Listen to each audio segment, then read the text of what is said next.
দেখুন, যারা ইসলাম মানেন তারা মসজিদ বানাবেন, হিন্দুরা মন্দির বানাবে, খ্রিস্ট ধর্ম যারা মানেন তারা গির্জা চার্চ বানাবেন, শিখ যারা তারা গুরুদ্বারা বানাবেন, এতে আপত্তি নেই।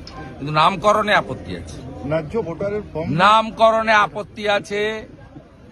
মোগল পাঠানরা ভারত দখল করতে এসেছিল, অত্যাচার করেছে, জোর করে ধর্ম পরিবর্তন করেছে, মন্দির ভেঙেছে, মা বোনেদের ইজ্জত লুটেছে।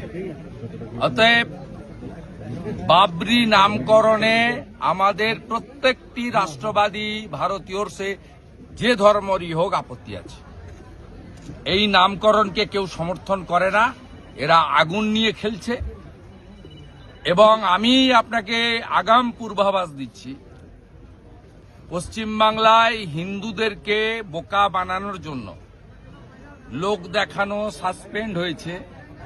আগামীকাল এই বিতর্কিত নামে বিতর্কিত একটি ডেটে ঠিক করে শিলান্যাস মমতা ব্যানার্জির পুলিশ করতে দেবে। আমি আপনাকে ভিতরের খবর বলে গেলাম, মমতা ব্যানার্জির মুখ আর মুখোশ দুটো আলাদা। আপনি মিলিয়ে নেবেন কালকে এতটার সময়। এবং